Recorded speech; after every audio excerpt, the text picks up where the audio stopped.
Everybody's been so busy. We're on.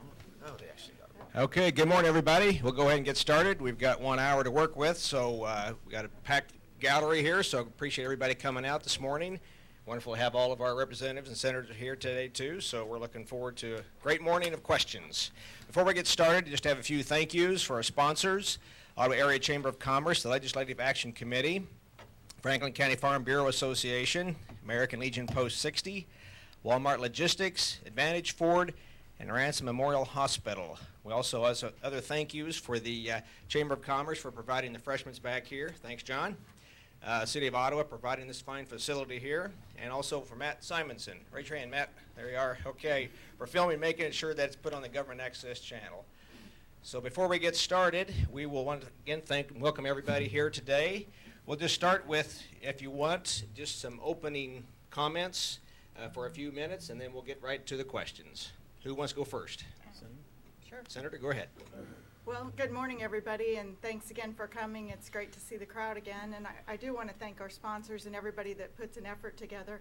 When I'm up at the Capitol, I always mention once in a while when I have a coffee, and they are so impressed that we have so many coffees in Ottawa and in Franklin County, and that so many people are engaged. And I just want to thank you guys for that. I think that's important for the legislative process. Well, as you know, it was a very, very grueling session. You've heard the numbers. It was quite disappointing, some of the things that went on. There were a few good things that came out. We don't often hear of those things, but there were a few good things. And, you know, I overall, the session, I don't know what you would call it, but it was very, very disappointing, the tax increase that we did pass, but it was understandable as the budget that was passed. We did increase spending again as a state. We grew government. You know, one of the things that I was able to do, though, as a senator, was the chair of Ways and Means came up and thanked me a couple weeks ago. We were able to reduce the budget over $40 million based on suggestions that I had made. I told you I dig in and I try to find wasteful spending. I do that, and I think that that's something that we should all do. The other thing that I was able to do that I was very proud of was the teachers' negotiation bill. That bill was dead in both chambers. The House didn't realize they'd killed it. The Senate didn't realize they'd killed it. So it was on my radar. I went to both chairmen of the committees, the education committees, and worked with other legislators. We were able to get that in the last minutes of session, actually the last few days, and we got that passed. It passed unanimously in both chambers with a portion of a finance bill, I think. But I know the amendment went on unanimously, so that was a good thing. So there were some good things to come out of session, but there were some things that were disappointing for the state of Kansas also. Okay, thanks, Gary. Yep, you want to go next? Thank you. I want to reiterate and just thank everybody for being out here today, especially in the heat and all that kind of stuff. It's good to hear your questions and to talk about what's going on at the state, what we're happy with, mainly what we're frustrated with. I think one of the questions that was asked is give an overall impression. Overall impression for a person who's been there now, that's my third year, is that that was pretty crazy experience.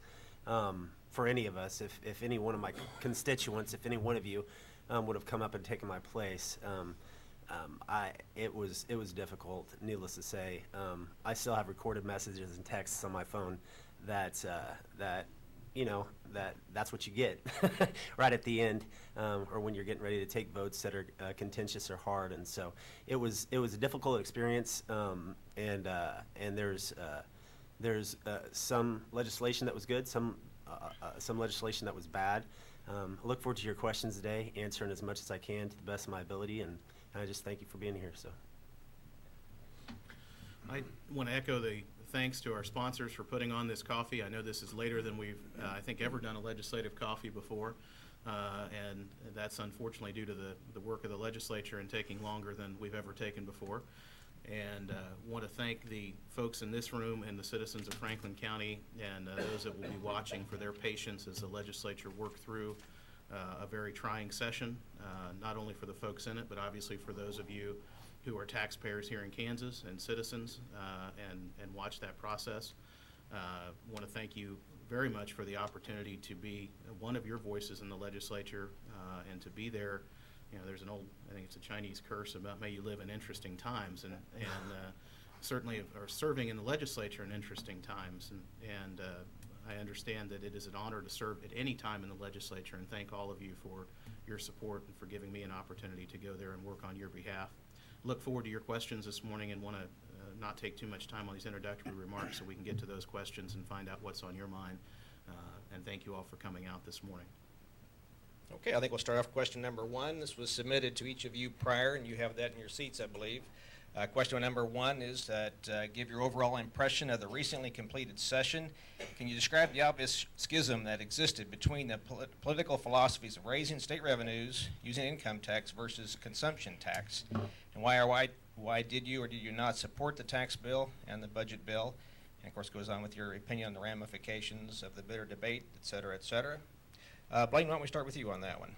Well, this question reminds me of a policy we talk about in Topeka called bundling, you know, where we don't put too many different pieces of legislation in one bill, and I think you've got about 8 questions in this one question, so we'll try to deconstruct it a little bit, and I think maybe in an hour when we've all finished answering, we'll be done with the coffee. I touched briefly in my introduction on my impressions of the session. Obviously, it was historic. It was the longest session in Kansas history. Even though there's not a constitutional requirement of 90 days in this year's session, we did exceed that by a good portion. The standard has become in modern times to try to get it done in 90 days. There was, and I don't know how much you talk about something that's what the question considers an obvious schism. It's obvious because we all saw it was there, that there are those who felt that we should back up on the income tax cuts of 2012. Including the business income exemption, and there were those who believe that we're going to move from an income tax-based system to a consumption-only based system to fund operations in the state of Kansas. I would say that personally, if we go that route, and if that's the decision of the folks in Topeka as elected representation, that we're going to go away completely from income tax and towards consumption, be ready for a statewide sales tax of somewhere between 12 and 14%.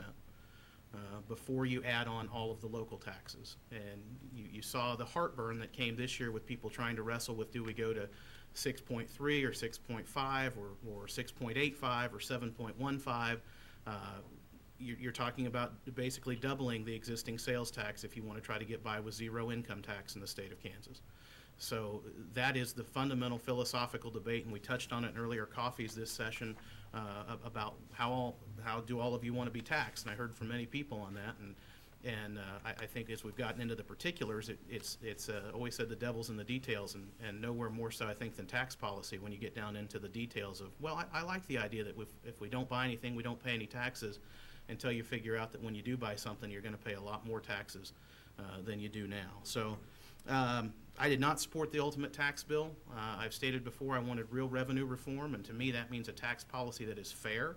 Everybody's paying something. It means that it's stable. It's something that we can, and businesses can know from year to year, and citizens can know from year to year, this is approximately what my taxes are going to be, and they can structure decisions around that, whether that's purchasing large items, or whether that's making investments in a business, or whether that's hiring new people, or whether that's buying a new home.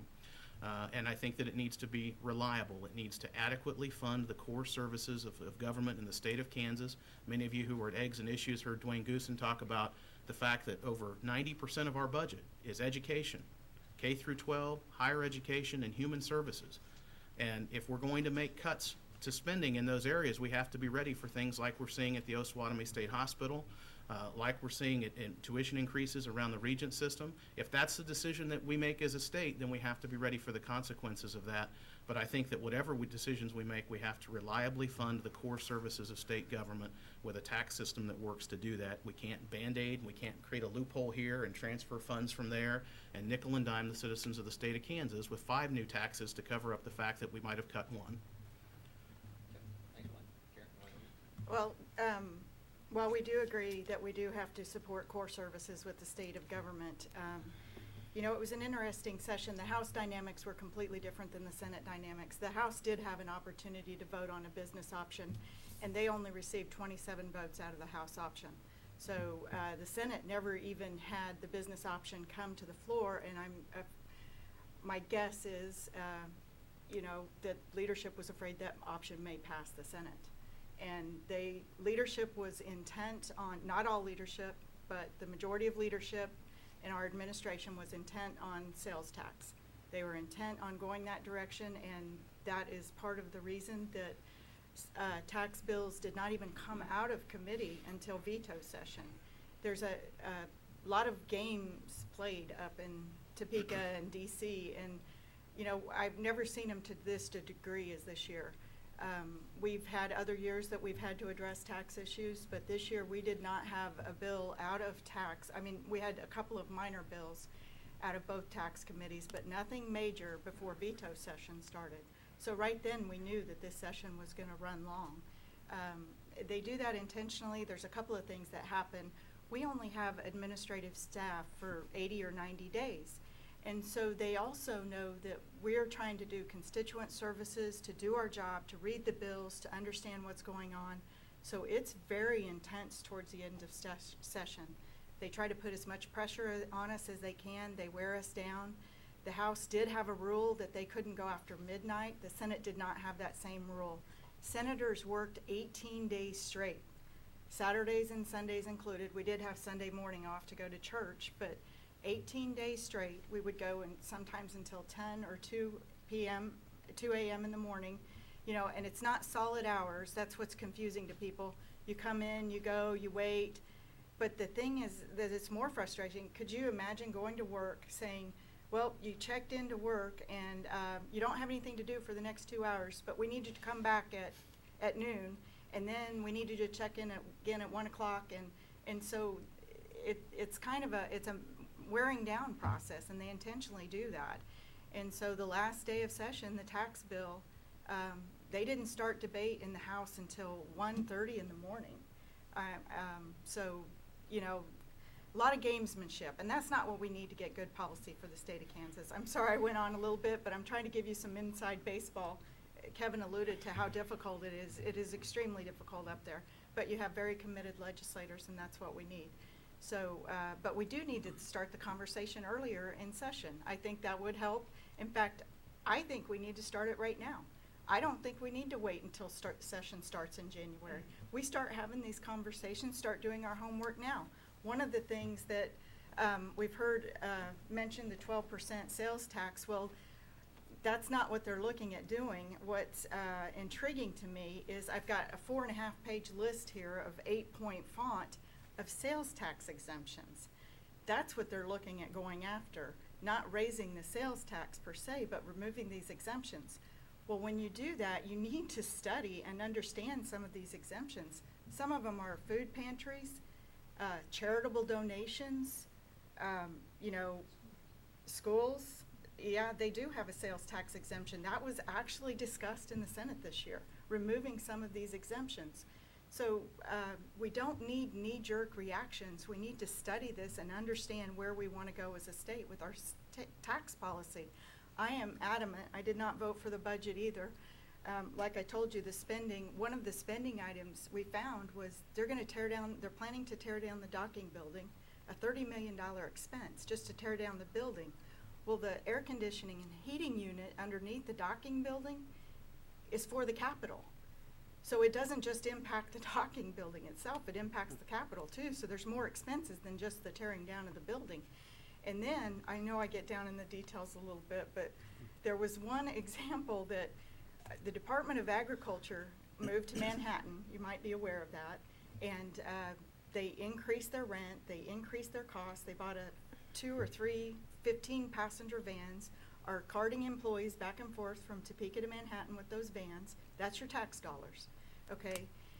Then, that same building that the Department of Agriculture moves out of, the Department of Revenue signs a lease to rent that same building for almost double what the Department of Agriculture was paying. Now, I don't know about you, but to me that is wasteful spending. And so that's why I'm digging in, and that's why I'm trying to find ways to cut the budget before we even look at raising our taxes. So that's where I stand. Yep. These are loaded questions, so you guys can go as long as you want. Sorry. No, like as Blaine said, it's a big deal. I think a good picture of the difference there in the taxing policy, or where we get our money, the two political philosophies. I have a buddy that sits right next to me. We've been really good friends for 2 years, and on almost everything, we're pretty close. We don't vote the same. We know that. We'll joke with each other about the way we're going to vote and things like that because we understand each other's philosophy.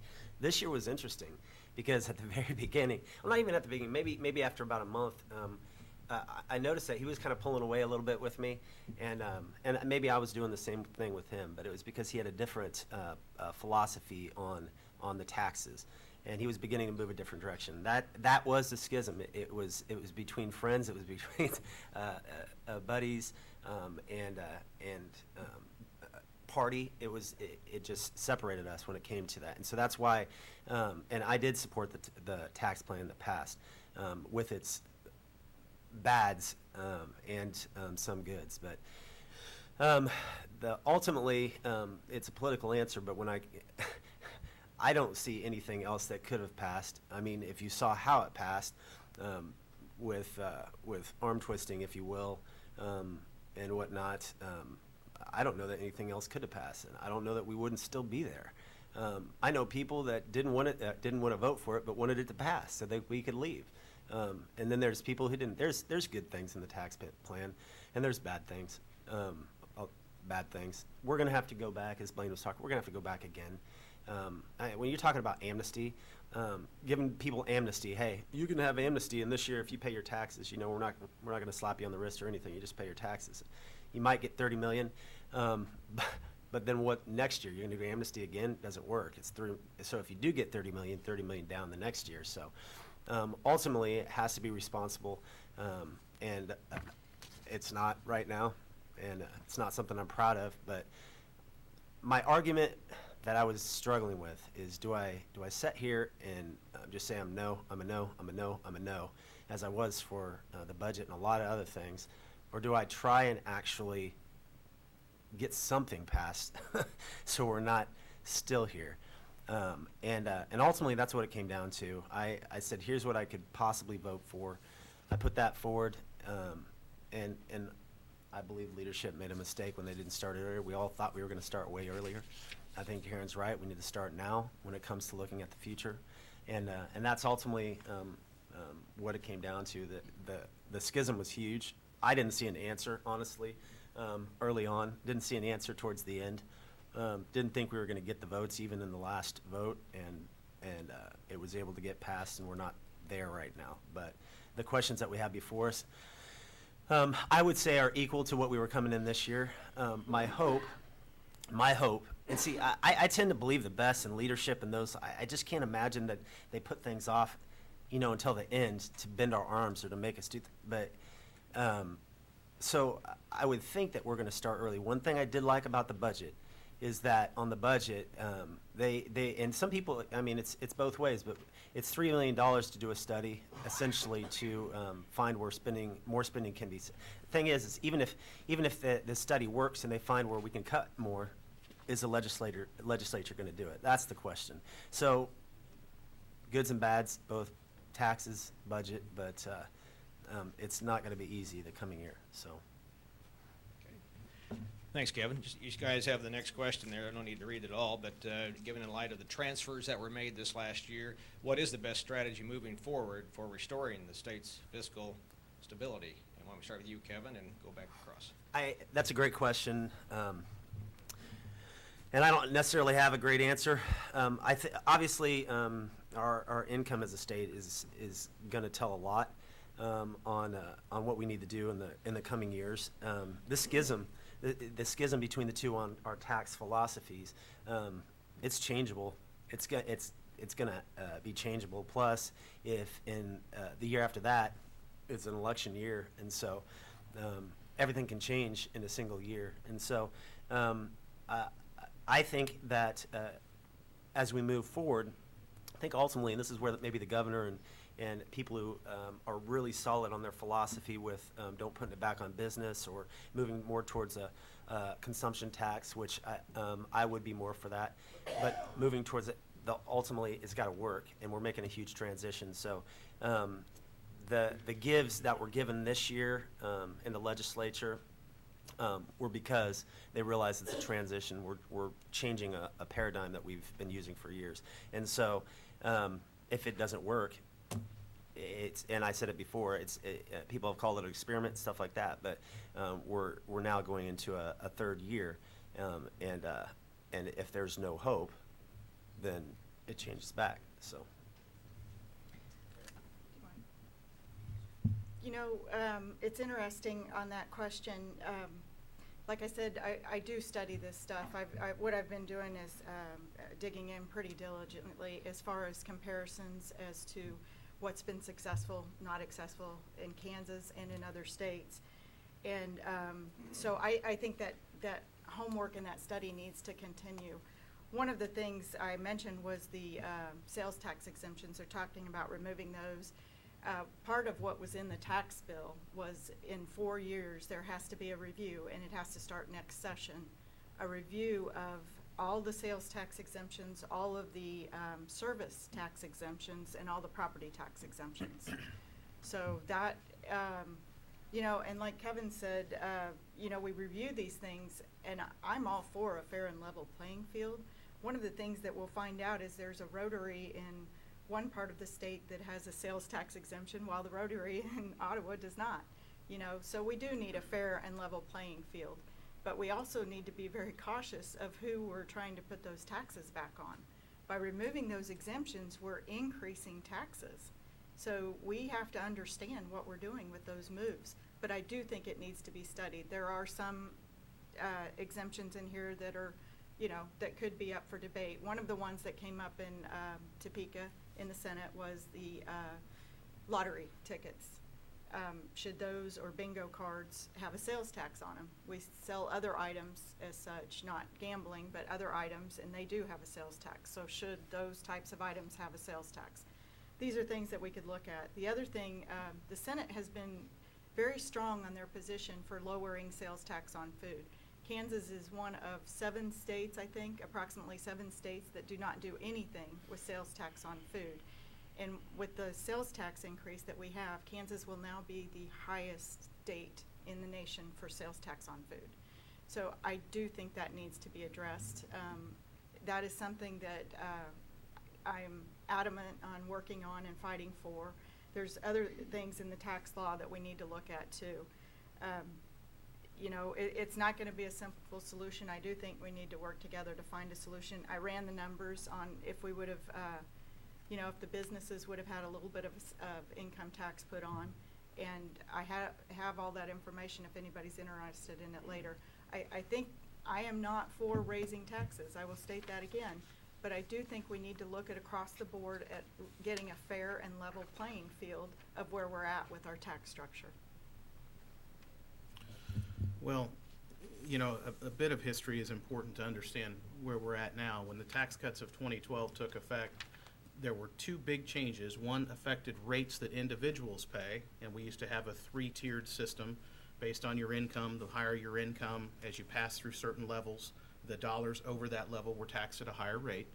And we eliminated the top bracket, and we cut the other 2 down, and then we gave this business income exception to LLCs and subchapter S corporations, and some sole proprietorships have found ways to take advantage of it. That cost over $1 billion in revenue to the state of Kansas that was then lost, okay? 800 million of that, so 80%, is the individual income tax rate changes. Only 20% is the business income pass-through exception. So when people say, well, there was a proposal in the House, and some of my House colleagues talk about, you know, we ran this up to tax the LLCs again, they were going to still leave $100 million in loopholes for those businesses to take advantage of. There was never a serious debate about a bill that truly fixed the business income pass-through exception, nor did we ever really talk about income tax rates, which was the $800 million elephant in the room. We happen to be $800 million in the hole in fiscal year 16. If we had just talked a little bit more about individual income tax rates, and recall that in the governor's original tax plan, the idea was to go to 2 brackets, one at 4.9% and one at 3%. We're now at 4.6%, and 2.7%. So we're below where the governor originally wanted to go in 2012. And we didn't even have a conversation about restoring back to that level in order to make up the lost revenue that we needed to fund state operations. Instead, what we did is we took $132 million from KDOT this coming year, and we'll take another $132 million in 2017. We're now told that will in fact delay highway projects across the state. That will lead to less road maintenance than was predicted and needed. We also did something called $126.4 million in what are called governor's revenue adjustments. And some of those are just accounting tricks. They're just saying, well, we're not going to pay this bill that is coming due. One of those is demand transfers to cities and counties. The state used to give about $54 million across the state to cities and counties to help keep local property taxes low. They stopped doing that, but they left it on the books because it was in statute that they were supposed to keep doing it. So every year it would show up that you have this $54 million bill that they would never pay. So they took that bill off the books. Didn't make any more money. We weren't spending the money, but it shows as $54 million in new revenue. In fiscal year 17, that $126 million that I talked about goes to $222.1 million, magically. Why? Because we were supposed to make a $63 million payment to the Kansas Bioscience Authority to help bring high-tech jobs to the Kansas Animal Health Corridor from Manhattan that runs over to Columbia, Missouri, to try to improve the fortunes of our young people and our economic climate. And we just decided we're not going to make that payment. Now, it's not money that we're saving. We're just not making that payment that we were never going to intend to make anyway, kind of like the demand transfers to cities and counties. But we're showing it and booking it as revenue. Now, I'm no accountant. We have one in the room. But there is a lot of this sort of movement around on the books that's not real spending cuts, that's not real revenue enhancements, that's not real sound fiscal policy. And so when we talk about the $400 million deficit this year, understand it's only $400 million because we took money out of KDOT, we did these governor's revenue adjustments, and then we got it down to somewhere around $400 million and said, okay, that's our actual deficit. No, our actual deficit is $800 million. And that's the number we need to be focusing on, because at the end of this coming fiscal year that starts July 1, it'll be fiscal year 16, we're going to be in the black 4 days as a state, the last 4 days of fiscal year 16. We're going to be in the black for 4 days, the last 4 days. Folks, that's not fiscal conservatism. That's not good governance. That's not sound fiscal policy for our state. We need to adequately fund what we believe are the necessary expenditures to keep the government running and provide core services to our citizens, period. And we're not doing that. And the truth of the matter is the amnesty provision that's supposed to raise $30 million probably won't raise $20 million. We're not hiring any new people to go out and find the tax cheats who haven't paid. We're only going to give them a break. And hopefully they voluntarily, out of the goodness of their heart, show up and do something they haven't done up to this point and decide to pay their back taxes that they owe the state of Kansas. Not going to happen. Not in any real significant way. We've got $97 million in here that basically is an income tax increase to the citizens of Kansas because your itemized deductions, including the property tax that you pay on your house that you used to be able to put on your income tax as a deduction, is going to be cut to 50%. If you have a catastrophic medical event, and many people do from time to time, someone in their family gets diagnosed with cancer, or they have an automobile accident, and they have an incredibly large insurance or a medical bill in 1 year, you used to be able to itemize that in the state of Kansas, and it would reduce the taxes that you paid. We're taking that away. We're reducing that to the tune of $97 million in income tax increases that are shaded and shown as combined itemized deduction proposal. $97 million. So we're not even being honest with the citizens of the state of Kansas. I believe I say we. The folks in Topeka are not being honest with citizens of the state of Kansas about what these taxes really are and how each of us are going to pay them. The senator pointed out sales tax on food, and it's a great point because there are proposals to do away with the sales tax rebate on food that we used to give to low-income folks while we're raising the sales tax on food. So it's a bit of a double whammy. And here we are, each of us in this room, I assume, go to the store and buy things. We depend on commerce in order to survive throughout the year. And I'm a businessman, and most of the businesses in the state will tell you that increase in sales tax on everything that they buy is going to hit them hard as well. At that 35 basis points in increased sales tax. So you asked me about the $400 million deficit, and I just want to clarify that what we're really talking about is double that, and what we're really What really has been proposed to us this year was to shade and cheat and do a lot of other things instead of actually doing the hard work of having the conversations the good senator talked about. Where do we want to be as a state? How do we want to be taxed as a state? Personally, I believe we need a three-legged stool. I believe there's going to be a role for income tax. I believe there's going to be a role for sales tax. And yes, there's still a role for property tax. And we need to figure out how to balance that so that no one element of the taxation structure becomes too burdensome for our citizens to pay, and that we are in balance and still funding the core services of government.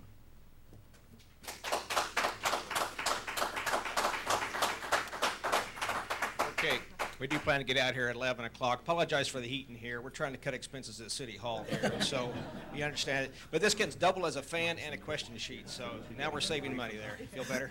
Okay, we're going to get right to the questions. Again, we're going to try to get here right at 11 o'clock.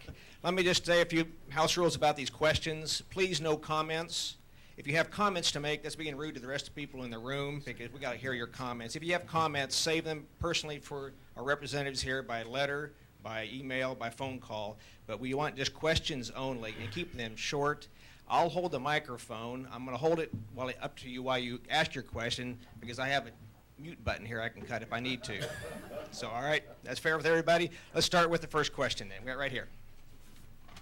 State your name and go ahead and ask your question. Daryl McKeon, Ottawa.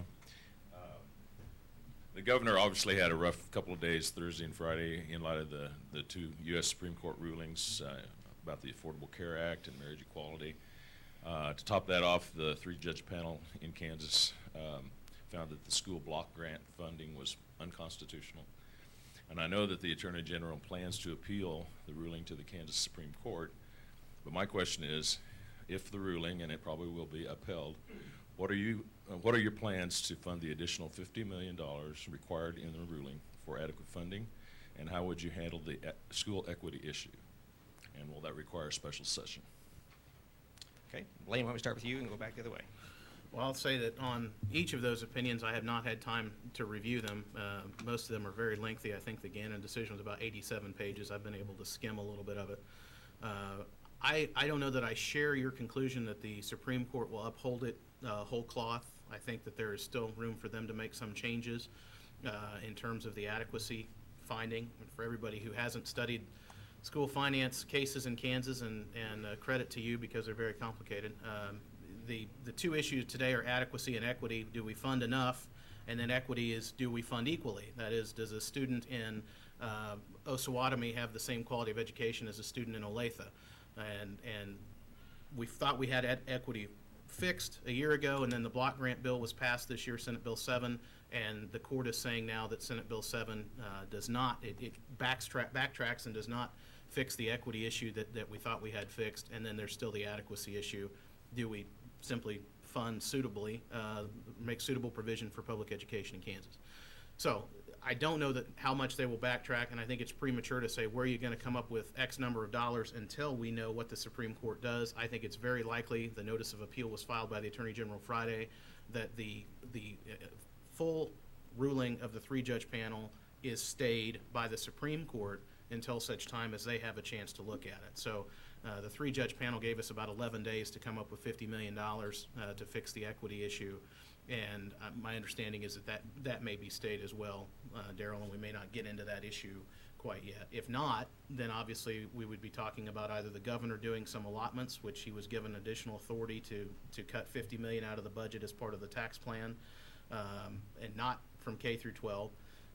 So he could go and make those cuts and transfer that money over to the treasurer to use to fix the equity issue, or he could call a special session and we could go back and have that debate again about that. I would hope that if the ruling is stayed, we get the ruling from the Supreme Court, which will then be definitive, and we know exactly what number we're shooting for before we would have a special session.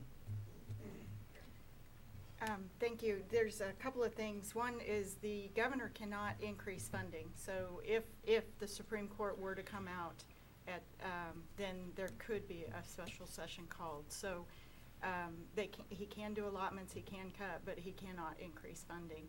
So it'll be interesting to see how that comes out. We did have quite a few rulings this week. It was interesting.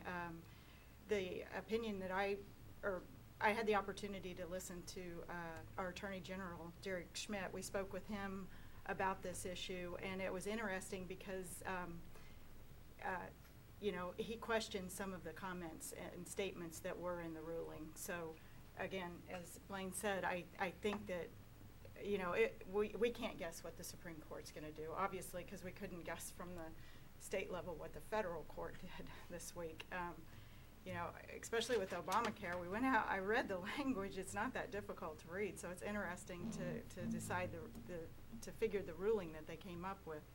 But that being said, you know, we did hear number 2 on the taxes on the $1 billion for business. I just want to address that really quickly. The number that the tax in the Senate we were given was that it was actually a $300 million cut to businesses, tax cut to businesses, while it was a $700 million cut to personal income tax. And part of that was because there was a personal income tax brackets went down. The deductions, sadly, what Representative Finch said, we did cut deductions for personal income tax. So you may lower your bracket some, but your actual payment may go up because of where you are in life. If you have a mortgage right now, you're going to feel that. So, you know, between it and the court rulings, I mean, there's just a lot of issues that impact us, and that's why we need people truly engaged in this process, because it does impact us, almost every aspect of our life. So we do want to hear from you. We want to know what our constituents are thinking, and we want to continue working on these problems.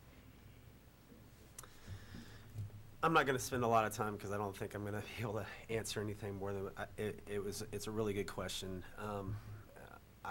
You know, with all the rulings that have come down, whether it's federal, state, obviously the block grants, when we moved that forward, we thought as a legislature that that was going to be sufficient, you know, and our Supreme Court said it wasn't, so essentially. So I don't know that I have the answer yet on that, but I think that all these rulings come in federal, state, whatever, I think it's a sign of the times. So. Okay, another question. Right back here. Gene Ramsey.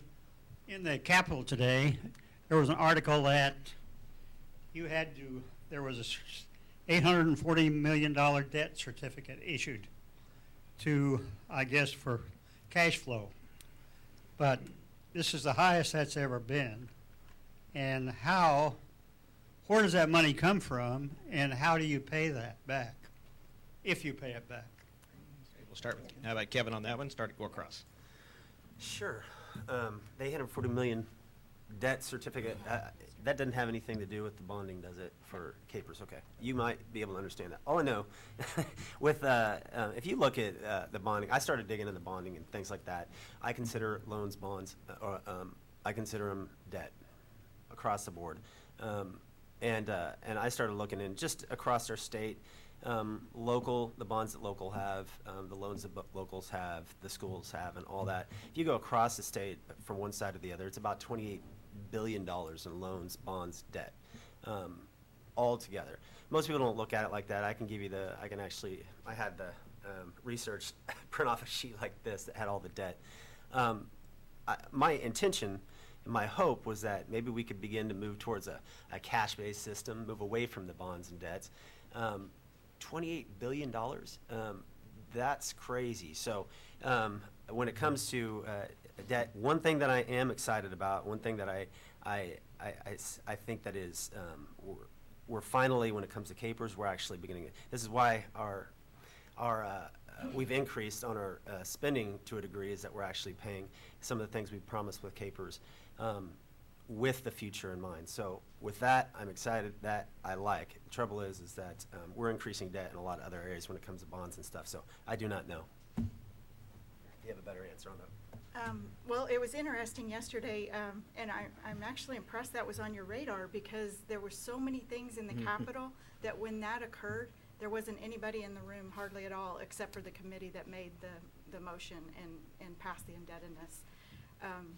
I guess that tells you how active, and usually sine die, there's hardly anything going on. There's few people in the Capitol, but we had a bill that was passed. There was a scare. It wasn't an accurate scare, but we dealt with it, that the property tax cap that was in the bill, the tax bill, would go into effect immediately. That's what people were told. Well, I had spoke to the revisers, and that wasn't the case. But in order to clarify so that there was no confusion, nobody could take us to court, we passed an emergency bill yesterday that said that the property tax cap does not go into effect until 2018. And that was the intent in the original bill. So that passed pretty handily. So we had that going on. We had a hearing going on for one of our representatives. They can speak to that more than I can. That had a lot of attention. Then we had the Supreme Court rulings, and there was people demonstrating in the halls. So the indebtedness wasn't on very many people's radar, but it was on mine. You know, these are tactics, again, like Representative talked about, the moving of the funds, the demand transfers, all of that with the accounting and everything, that has gone on for years. It's gone on for 10, 15, 20 years. That is not new to the state of Kansas. Is it right? Is it the correct thing to do? That's another debate, but it has been going on. And so the other thing is the indebtedness. That also has been going on for years. This isn't new. What was new was the amount that was increased. We had a lot of those this year, the 113 days, that's the maximum days that the legislature's ever been in session. But you know, I hear a lot of grief over that. I'd rather get it right than force us, because that's another thing they use for leverage to try and push through what they want. Well, you're going over, you're costing the state X number of dollars. Yes, we are, but if we don't do it right, we're gonna be back here again next year, which is what's gonna happen. And, everybody did what they needed to do this year. But a couple of things that haven't been addressed is one of the school bonds that just passed here locally. That's not in the state budget. So the funding for that, when we come back in January, we're going to have that bill as a state. So, and there's other school districts that have also passed that type of funding. So is this fixed? No. One of the simple things that we couldn't even get passed in the legislature this year was just to freeze the income tax cuts. I'd introduced a bill just to freeze them, not to move them down, not to move them up, just freeze them. We couldn't even get that. The bill that passed actually has a couple of cuts. They're minor cuts, but they're still cuts. So I can't answer why the number increased other than the situation that we're in, and it was disappointing. And the indebtedness that Representative Jones, that number is scary, and I don't know that includes the KDOT loans, does it? I don't think so, because the KDOT bonds themselves, it's pages and pages. It's almost 2 inches thick, front and back pages of bonds that KDOT's taken out. So we're a state we're supposed to pay our bills as we go. And so we have a heavy burden and heavy lifting. We need to start paying attention to that and paying our bills as we go. The process by which we issue certificates of debt at the end of the state fiscal year in order to maintain cash flow comes about because of how tax receipts are received by the state when they come in, and then when we have to make payments. There are payments that go out to school districts even though the state has not received any new tax collections to begin the fiscal year. The less cash carryover we have at the end of the year, the more debt we have to issue. And you're into the area now where we are talking about cash carryover of less than $100 million on a $15 billion budget. Literally pennies on the dollar that we have in the savings account. And so you're seeing the amount of debt issued increase to cover that gap between the end of one fiscal year and the beginning of another. And it is a bad sign. It is a sign that we're not following sound fiscal policy and that we're not maintaining appropriate ending reserves. By statute, we're supposed to have 7.5% ending cash balance. I think we're down around 1% or less at this point. We'll be under 1% for fiscal year 16. The ending cash balance, I think, was down to $34 million in that budget. And whether or not we don't always meet that 7.5% goal that's set in statute, but we should have some rainy day funds in the account for when things happen, and we simply don't at this point, and that's why, as the senator said, we're going to have to go back and make some changes with probably a rescission bill in the first part of the next session in 2016. I want to talk a minute about KDOT. I told you we're taking $130 million this year and $130 million next year. The past couple of years, we've taken $250 million. KDOT has literally issued bonds for $250 million, and then we've done a sweep from KDOT into the state general fund. It is as close to living on the credit card as you can get. And when we talk about why the debt load is what it is, it's not because in all cases we're building shiny new bridges or because we're building shiny new schools. In some cases, it's simply because of the accounting tricks that we're talking about. Have they gone on? Yes. Have they gone on to this extent? Probably not. And do they need to stop? Yes, they need to stop. We need to have truth and transparency in the state's financial situation, and if it costs more to run the state of Kansas, we need to be upfront with citizens about that. If we can find ways to save funds, we need to be diligent about doing that, but we should not continue to rely on these sort of accounting sleight of hand to get through the year, and that's what, Gene, that's exactly what you're talking about with this $800 and some odd million in debt authority to get through this period, and that's why it's up almost $200 million from last year.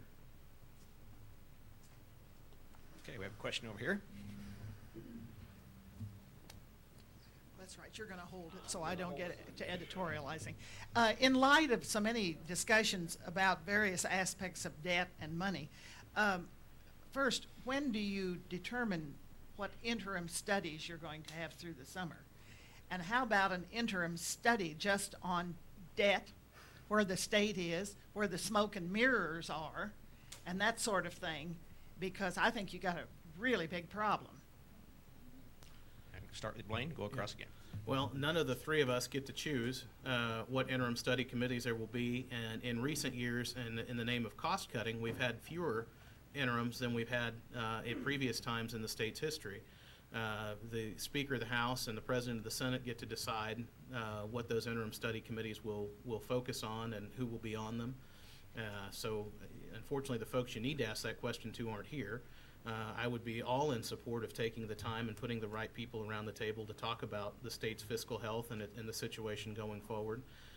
You know, in reality, Almeida, you have a governor's office who has professional staff and a Department of Administration who are paid year-round to look at these things, to work on the fiscal health of the state. You have a citizen legislature that's made up of 165 people who all presumably have other jobs and other things to do, and they come together for 90 days to set policy for the state and pass a budget, and they are not there for the rest of the 270 odd days, and that's what the governor and the professional staff that he has are supposed to be working on.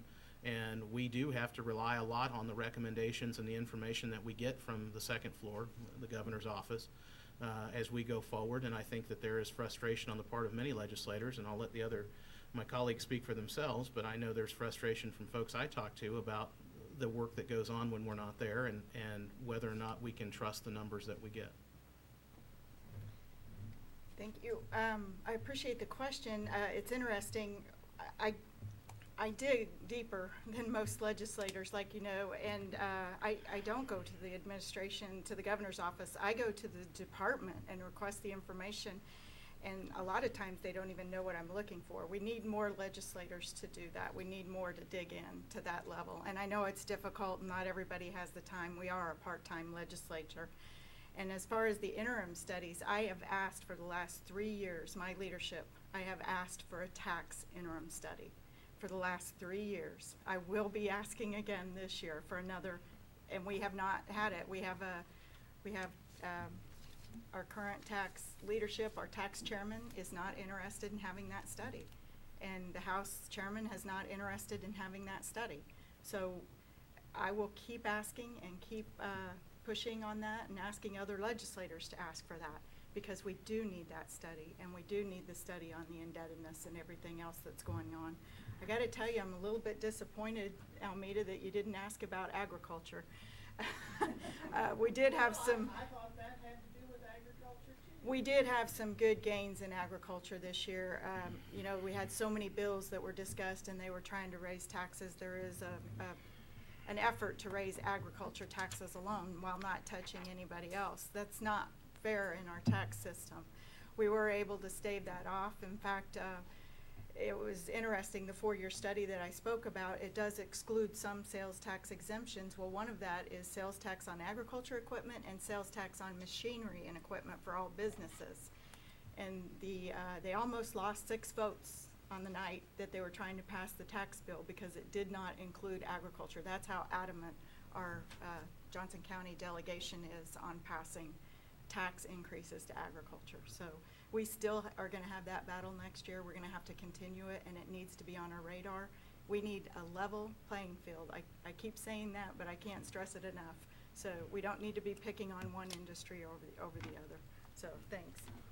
Almeida, I love the idea. Absolutely love it. I've even spoke of it. When it comes to the indebtedness, this is one of the things I'm passionate about and something I looked into. I'm going to take it to Capers real quick on the Capers Committee, or the Pensions and Benefits Committee. When it came to doing the $1 billion bonding, so it was going to be 1.5, they looked at different things. And it doesn't really matter where you set on that, but in the actual bill, it literally says that this is not debt. We're taking out $1 billion in bonds, and this will not be considered debt because, according to the Kansas Constitution, how much debt can we have? We can only have $1 million in debt at the very most, according to the Constitution. Everybody knows it's not true. To say it's not debt is ridiculous. If you owe it, it's debt.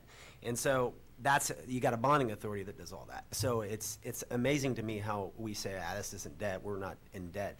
In fact, and I'm going to take it further with Capers. I had some people who are like, we're actually beginning to pay what we should have been paying all along for years and years and years and years. It doesn't matter what the government is. It doesn't matter who it is. It's stuff that we have promised and we should have been paying. So now we're starting to pay it. And there's representatives saying, why should we pay that? Why should we pay it now? We didn't make that mistake back then. Well, yeah, we did. Kansas made the mistake back then. Our representatives made the mistakes back then. We didn't pay it back then, so now we need to pay it. And so, but in our mindset, each of us selfishly says, well, I didn't make that mistake. Why should we have to pay it now?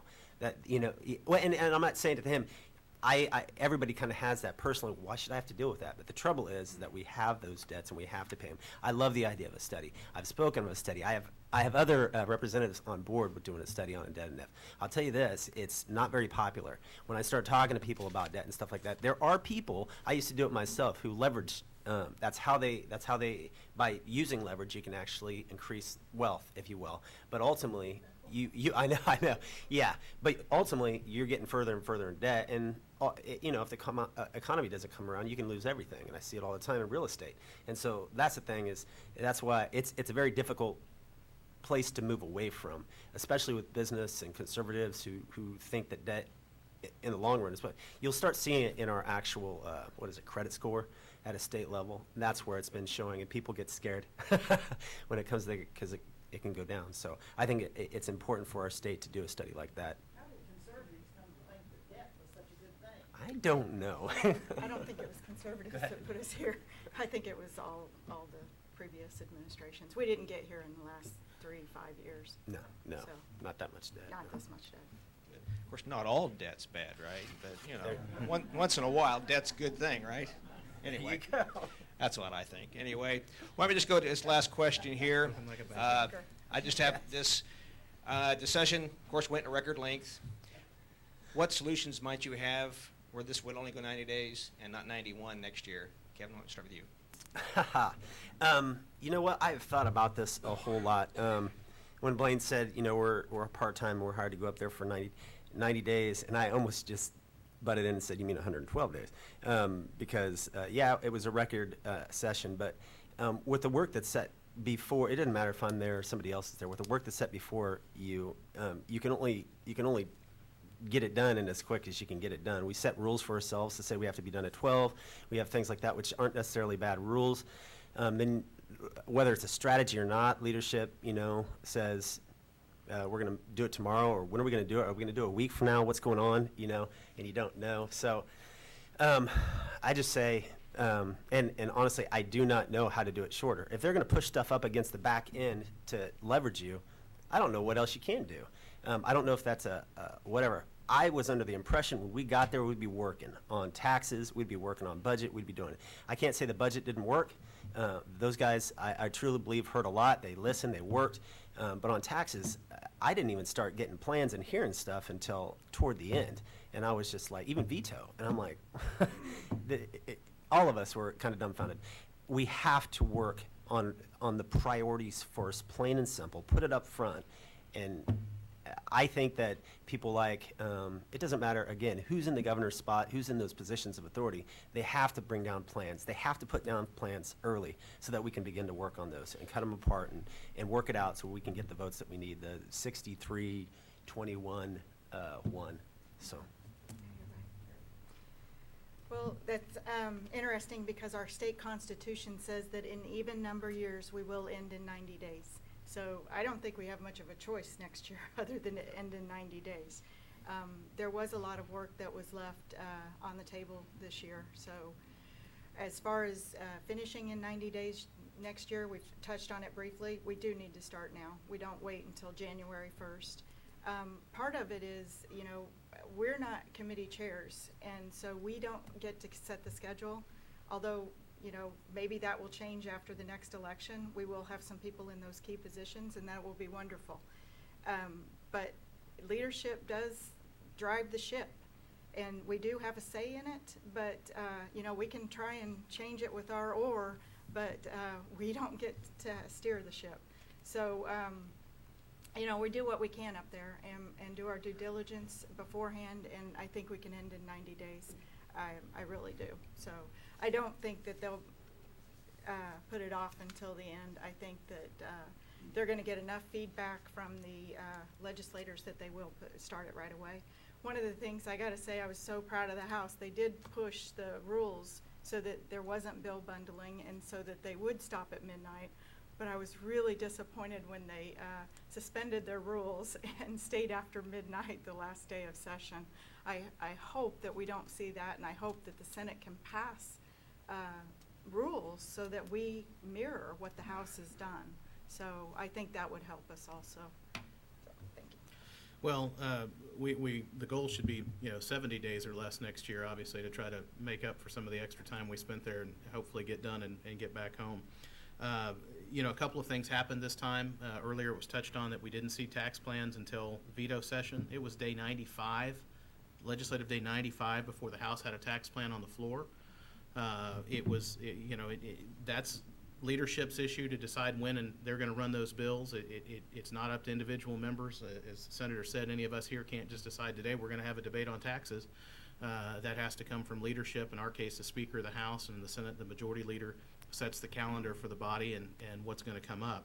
The other thing I'll say is that we kind of had some structural challenges this year. Day 1, the governor gave us a budget that didn't balance. Day 99, he gave us his tax plan that was going to fund the budget. And day 101, he said, I'm going to veto anything that's not really close to this plan. So it's difficult when you're operating within those constraints. As Representative Jones said, you need 63, 21, and 1. And if the 1 says, I'm not taking anything but this, it becomes difficult for the 63 and 21 to build a number that works and a plan that works when we're taking a whole lot of options off the table. And those options that were taken off the table included business income and looking at income tax and revisiting 2012 in any meaningful way. So the solution set was shrunk and shrunk and shrunk again to what finally passed. And I think that's a structural problem and one that obviously needs to be addressed as we go forward. All options should be on the table. We should be able to have a free discussion. Ours is a chamber of debate where people can debate ideas and debate options, and we can try to, through that process, forge the best possible solution for the citizens of the state of Kansas. And when that is short-circuited and when it is delayed, it really denies the people of Kansas the representation they deserve. And so I'll continue fighting for you in Topeka, and whether that's in 70 days or 113, we're going to push to get it right. Okay, thanks. And I think before we close, Karen has a presentation. Karen? I do, thank you. Come on down if you like. Aaron, how would you?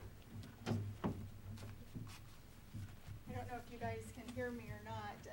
This year, one of the things, we get to do a lot of good things in Topeka, constituent services and other things like that. One of the things that I was able to do was have a page, Aaron Miller from Ottawa, intern, I'm sorry. We do have pages, and I ran into one of my pages at a restaurant yesterday. It was fun. But no, Aaron interned for me. And interning means that they come up during session, they help you do research, they study, they constituent services, many items like that. One of the first things that I tasked Aaron with, and he was very dedicated, he drove from Allen County Community College to Topeka to intern for me during session, and ran track and kept his studies going. But one of the first tasks I had him do was to research and to lobby his president of the college, because Allen County Community College did not get college credits for interning, while KU, K-State, and other universities did. Aaron did the research, approached the president, and now students at Allen County Community College will get 3 college courses. So he had other successful items through the internship, but that was one that was major. So I really appreciate everything you did, Aaron, and thank you very much. I know you do well in the future, and keep us posted where you land. Okay.